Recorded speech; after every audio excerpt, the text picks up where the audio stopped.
Question दिया है कि find the length of the medians of a triangle whose vertices are 1, -1, 0, 4 और -5, 3।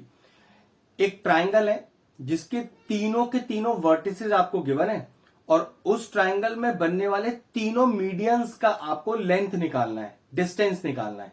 तो सबसे पहले समझते हैं कि मीडियन होता क्या है और ये फाइंड हम करेंगे कैसे। तो सबसे पहले एक मीडियन डाल के दिखाता हूं। मान लीजिए मैंने ये मीडियन डाला AM, तो कह सकते हैं कि अगर AM BC का मीडियन है तो मीडियन का प्रॉपर्टी होता है कि M is the mid point of BC। बस ये कंसेप्ट याद रखना है, उसके बाद क्वेश्चन एकदम आसान है। फिर समझ लीजिए, एक ट्राइंगल में 3 मीडियन होते हैं। जैसे मैंने एक AM डाला, ऐसे ही B से डालूंगा और एक ऐसे ही C से डालूंगा।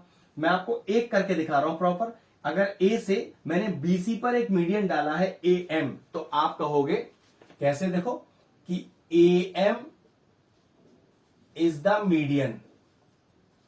तो आप कह सकते हो प्रॉपर्टी ऑफ मीडियन की वजह से कि M is the mid point of BC, M is the mid point of BC। और अगर M BC का मिड पॉइंट है तो क्या कर सकते हैं हम मिड पॉइंट फॉर्मूला यूज करके M के कोऑर्डिनेट निकाल सकते हैं। ठीक है, तो मैंने क्या किया, इसको लिखा x1 y1 और इस कोऑर्डिनेट को लिखा x2 y2। क्योंकि M is the mid point of BC है तो मैंने लिखा using mid point formula to find coordinate, बिल्कुल ऐसे ही प्रॉपरली एग्जाम में लिखेगा, ऑफ M, कि मैं मिड पॉइंट फॉर्मूला यूज करने जा रहा हूं और M के कोऑर्डिनेट आपको निकाल के दिखाऊंगा। अब कैसे अप्लाई करते हैं मिड पॉइंट फॉर्मूला, क्या होता है वो बताता हूं। अगर कोऑर्डिनेट x1 y1 और x2 y2 है तो मिड पॉइंट फॉर्मूला होता है x1 plus x2 by 2, y1 plus y2 by 2। अब क्योंकि मैंने ऊपर एग्जैक्ट लिख दिया है कि to find the coordinate of M, तो M के ही कोऑर्डिनेट निकल के आएंगे और फॉर्मूला मिड पॉइंट यूज कर रहे हैं, ये भी मैंने लिख दिया है।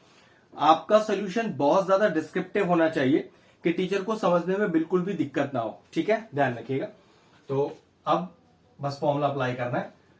तो x1 प्लस x2 बाई 2, इसी तरह से y1 प्लस y2 और बाई 2, कितना आ गया चेक करिए। तो 0 प्लस माइनस माइनस, तो 0 -5 तो -5 ही रहेगा, तो -5/2 और 4 + 3 7 और 7/2। तो कह सकते हैं कि मेरे पास M के जो कोऑर्डिनेट आ गए वो आए -5/2 और 7/2। अब बस एकदम आसान हो गया पार्ट। AM दूरी निकालना है यूजिंग डिस्टेंस फॉर्मूला। जब आपको A और M दोनों पता है तो बस क्या लिखेंगे, to find distance AM applying distance formula.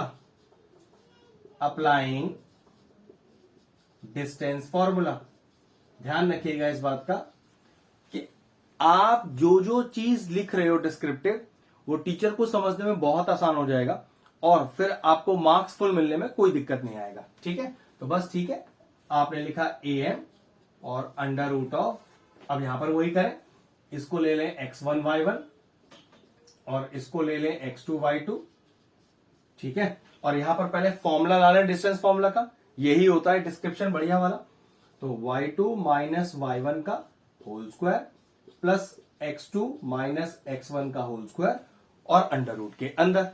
एक चीज का ध्यान रखना, होल स्क्वायर लग रहा है ना, तो x2 माइनस x1 लिखो या x1 minus x2, y1 minus y2 लिखो या y2 माइनस y1, ये सब एक ही चीज होता है। क्योंकि होल स्क्वायर क्या करता है कि अगर नेगेटिव साइन आता भी है उल्टा लिखने से तो उसे पॉजिटिव बनाता है। तो परेशान मत होना कि आप बुक में y1 माइनस y2 देख रहे हो या x1 माइनस x2 देख रहे हो, उससे कोई फर्क नहीं पड़ेगा आंसर पे, ये बिल्कुल परफेक्ट है। ठीक है, तो चलिए बस अब AM की दूरी निकालनी है। सारी वैल्यूज अपने पास है। y2 माइनस y1, y2 है मेरे पास 7/2, तो 7/2 माइनस का y1, अब y1 ऑलरेडी -1 है तो यहां +1 आ जाएगा whole square plus x2 minus x1, x2 is minus का 5/2 माइनस x1 दैट इज 1 का होल स्क्वायर अब ये कितना हो गया, थोड़ा एलसीएम लेते हैं सही से। तो ये हो गया आपके पास 2 एलसीएम आ गया, तो 2 1 जा 2 इंटू ऊपर वाला नंबर दैट इज 7, फिर 1 2 जा 2 इंटू ऊपर वाला नंबर इज 2 का होल स्क्वायर प्लस। अब जरा ध्यान से देखो, 2 नेगेटिव है ना, अगर इस नेगेटिव को कॉमन ले लूं, लेकिन होल स्क्वायर लगा हुआ है, तो होल स्क्वायर क्या करेगा, उस नेगेटिव साइन को पॉजिटिव कर देगा। तो एक तरह से समझ लो कि ये कुछ इस तरह का हो गया, पूरा का पूरा साइन पॉजिटिव, क्योंकि दोनों नेगेटिव साइनों को उस होल स्क्वायर ने गायब कर दिया।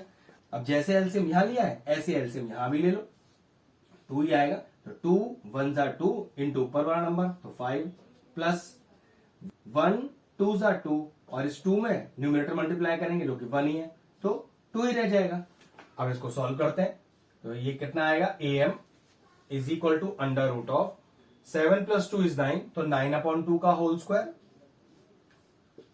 प्लस 5 प्लस 2 इज 7, 7/2 का होल स्क्वायर। अब ये कितना आएगा, स्टेप चेक करो जरा, अंडर रूट ऑफ 9 9 जा 81/4 प्लस 7 7 जा 49/4। अब थोड़ा लॉजिक से इसे करना सिखाता हूं कि दोनों के नीचे 4 है ना, तो कह सकते हैं कि अंडर रूट के अंदर 1/4 कॉमन आ गया, तो अंदर क्या बचा, 81 प्लस 49, और अगर 1/4 को रूट से बाहर करोगे तो कितना आ जाएगा, ये आ जाएगा 1/2, और रूट में क्या रहेगा, जोड़ दीजिए, 9 प्लस 1 10 और 12 और ये 13, तो ये आ गया रूट 130/2। अब ये रूट 130 अगर स्प्लिट हो सकता है तो बिल्कुल करते हैं। तो देखो 130 के पहले फैक्टर निकालते हैं, ये आ जाएगा 65, फिर 5 1 5 5 से 15, नहीं कोई भी पेयर नहीं बन रहा है, इसका मतलब ये है कि ये आगे स्प्लिट नहीं हो सकता। तो फाइनल आंसर कितना आ गया कि 1/2 रूट 130, क्योंकि डिस्टेंस निकाल रहे हैं इसलिए लगा देंगे हम यूनिट्स। तो पहले मीडियन एम की दूरी आ गई। अब बिल्कुल उसी तरह से आपने क्या किया, एक मीडियम डाला, नाम डाल लेते हैं बी एन। अब सेकंड हो गया बी एन मीडियन, तो आप कह सकते हो कि N is the mid point of A C. फिर एन के coordinate mid point formula use करके निकालिएगा। जैसे मैंने एम निकाला, एन आ जाएगा, बी आ जाएगा, फिर बी एन में आप लगा देना डिस्टेंस फॉर्मूला। ठीक है, तीसरा देखो, मान लीजिए आपने एक मीडियन और डाला, नाम डाल देते हैं सी जी। अब उस नियम के हिसाब से तो जी भी मिड पॉइंट हो गया ए बी का, तो फिर मिड पॉइंट फॉर्मूला यूज किया, जी के कोऑर्डिनेट निकाले, जी के कोऑर्डिनेट आपके पास है, सी के कोऑर्डिनेट आपके पास है, आपने डिस्टेंस सी जी फिर निकाल दिया यूजिंग डिस्टेंस फॉर्मूला। जिस तरह से हमने अपना पहला मीडियन का वैल्यू निकाला है, तो दूसरे मीडियन का डिस्टेंस और तीसरे मीडियन का डिस्टेंस भी बिल्कुल सेम निकलेगा। अगले दोनों पार्ट बिल्कुल सेम ही करने हैं आप। तो चलिए क्वेश्चन फिनिश हुआ, वीडियो फिनिश करते हैं।